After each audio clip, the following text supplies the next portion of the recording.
J is a concise array programming language. It's the successor to APL, but replaces most of APL's beloved symbols with ASCII characters. Using Emacs pretty mode, we can replace or redisplay most of J's primitive ASCII operators with unicode characters, many of which map directly to APL primitives. We'll look at implementing k-means clustering in J with APL-like display. We'll use the standard iris dataset, which is stored in a file called iris.data in my home directory, and fread the file into a string and cut open to split each line.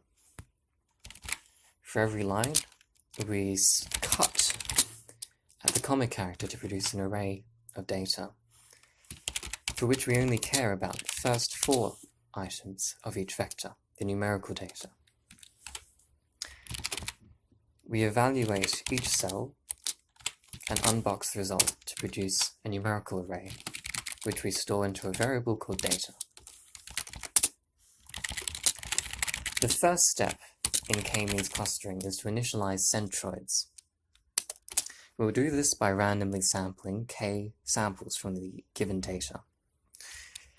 Given a sample value of k, such as 3, and the original data, we need to use the left argument to deal on the shape of the right argument, or rather the tally of the samples of the right argument. This produces a vector corresponding to random indices from the right argument data, which we used to pick from the right argument original data to actually get the sample points. We'll call this function init, which takes a left argument k and a right argument data table and returns initial centroids for which k-means clustering can then be applied on. The next step is to allocate data points to centroids given the centroid data based on the minimum Euclidean distance of the data point from each centroid. We'll create a temporary value I, which corresponds to 3 initial centroids of the data. Given a single data sample and I, we wish to, for each vector in data and I, find this distance, square atop the distance, and then sum atop the squares of the distance. The sum of the square of the distance of each vector is the Euclidean distance of the data point from each centroid in I. To allocate the data point to a group based on these Euclidean distances, we find a Boolean vector corresponding to the minimum value, then find the indices of 1 in the corresponding vector. And because this may produce more than one value, we find the last element, the tail.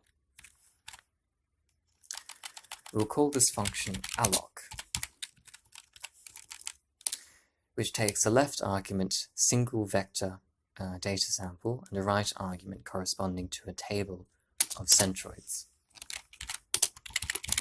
The next step is to update or step the centroids for k-means clustering. We can apply alloc to all the data points in data by using the rank 1 of the left argument, or the vectors of the left argument, and the rank 2 of the right argument. This produces a vector of groupings for each data point in data, which we can then use to key over the original left argument data using a boxing operation to produce an array corresponding to the grouped data points based on the minimum Euclidean distance. To update the samples in data, or to update the centroids, we need to find the mean, which is given by the sum divided by this tally of every box in the array that we've just found. This produces the mean data point for every box in the groupings, or every allocation groupings of the data. And we'll abstract this function into a function called step.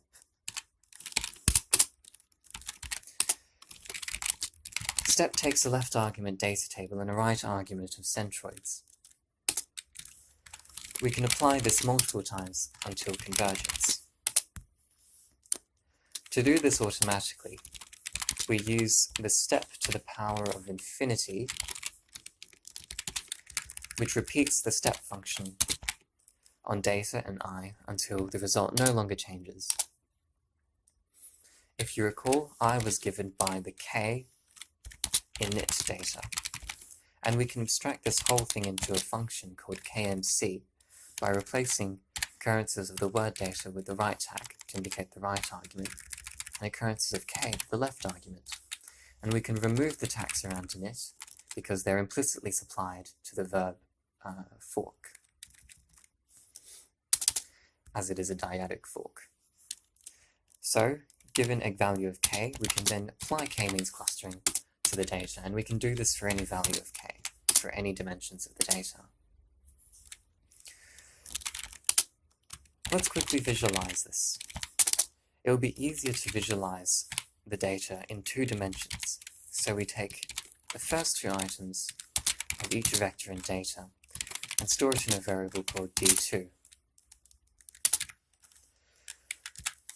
To plot, we require the plot package. Plot requires the data be supplied in an x linked with the y values.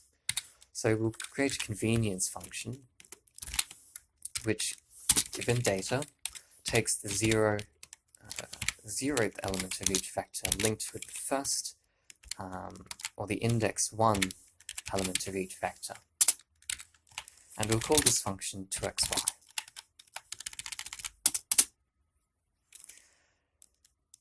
First, we reset the plot canvas, and we'll set the color of the initial points to grey and indicate that we want a dot or scatter plot of the initial data. We'll store, we have the values stored in D2, so we'll plot these values by doing the plot 2xy of the D2 values and then show the plot. This indicates a scatter plot corresponding to the first 2 dimensions of each data point on the x and y axes, given by these grey dots. To plot the k-means clusters, we simply do the plot of the 2xy of the 3 k-means cluster in D2, but to make this easier to see, we'll first change the color to red and change the pen size to 3.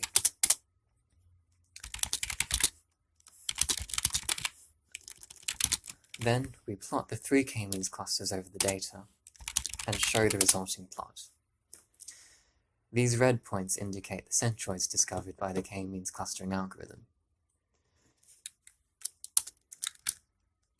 We can apply this to more than 3 clusters. So to display this, we'll change the color to green and the pen size to 2, and do the plot of the 2xy of the 8 k-means clusters of D2 and show the resulting plot.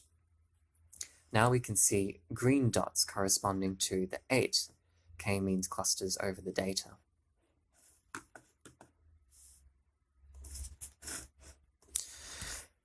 We've worked mostly on a single session. I've predefined a function defs, which will return the definitions we've defined in this session. And we can actually use this to write all of the values to a single script. And we do this using the fwrite function, and we'll write the values to a file called kmc.txt.